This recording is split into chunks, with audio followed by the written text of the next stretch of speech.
Bom, meus amigos, vocês já ouviram falar no Evangelho de Judas? Evangelho de Judas. Que Judas? Judas Iscariotes. É um apócrifo. Não há motivo para duvidar da autenticidade do texto, não existe. Ele foi descoberto por vendedores de relíquias na década de 1970.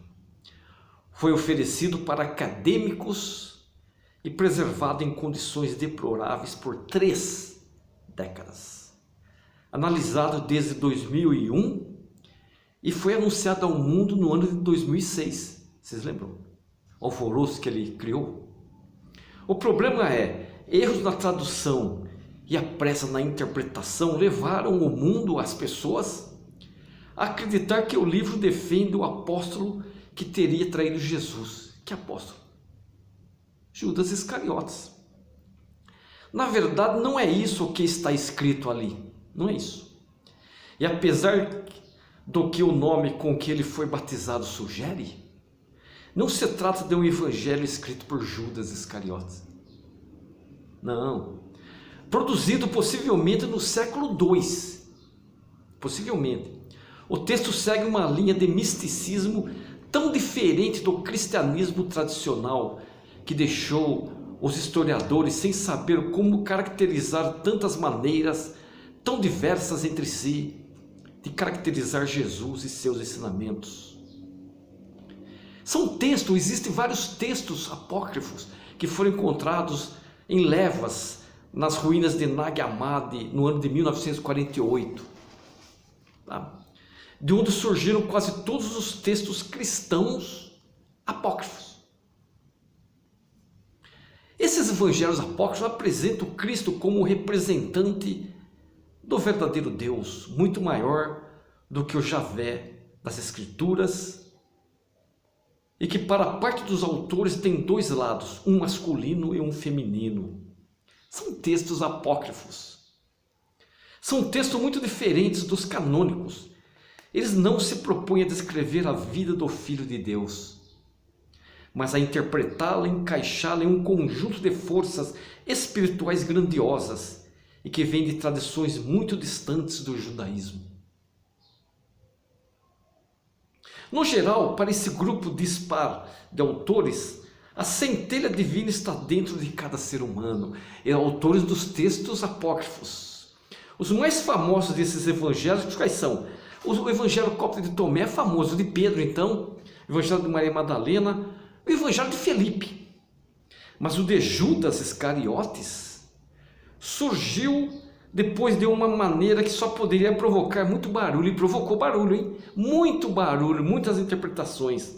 Esse evangelho trata-se de um diálogo fictício entre Jesus e seu discípulo famoso por tê-lo traído em troca de 30 moedas de prata. Na tradução apresentada no ano de 2006, lembro, no ano de 2006 houve uma tradução, Cristo dizia que Judas fora, abre aspas, olha o que Cristo falava, Judas fora separado para uma santa geração, fecha aspas. Acontece que a publicação levou centenas de especialistas em copta, porque o texto estava em copta, a língua original dos textos era em copta. Muitos especialistas se debruçaram sobre o texto.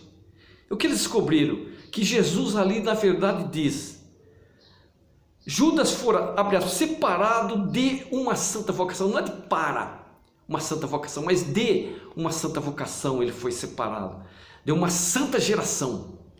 Primeiro ele fala, Judas foi separado para uma santa geração.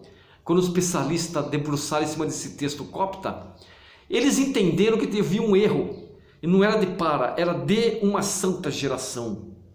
No evangelho de Judas, Judas continua sendo traidor. Judas continua sendo traidor. Para aceitar esses textos, como o evangelho de Judas e outros textos, nós temos que Deus é uma nuvem luminosa, esses textos falam, que criou um panteão de entidades menores que interferem na vida humana. Olha que absurdo. Esses deuses é que teriam gerado o corpo físico de Adamas. Quem é Adamas? O pai espiritual da humanidade, que conhecemos como Adão. Nesse evangelho, Jesus muda de forma, pode aparecer com a aparência de uma criança e é capaz até mesmo de deixar o mundo físico, visitar o plano celestial e retornar. Judas, ele é citado como um demônio. O 13º, um dos mais importantes demônios, relacionado a Yadabaoth. Yadabaoth, quem que é Yadabaoth? O chefe da 13º inferno, o chefe do 13º inferno, localizado abaixo da terra. Ao chamar Judas de Iscariotes, os evangelhos canônicos indicam que ele vem de uma vila ao sul da Judéia, a 5 dias de viagem da Galiléia de Jesus e seus outros discípulos. É que era o centro dos acontecimentos da região na época. Judas pode muito bem ter sido um discípulo importante, por ter nascido em uma área mais central, e por que não concordado em entregar Jesus, um gesto sem o qual a morte na cruz e a ressurreição não aconteceriam. Mas não é isso que transparece no texto gnóstico, não é isso. O que não quer dizer que não seja uma leitura curiosa para nós. Vamos ler esse texto, Evangelho de Judas. É um texto curioso, mas é apócrifo, né?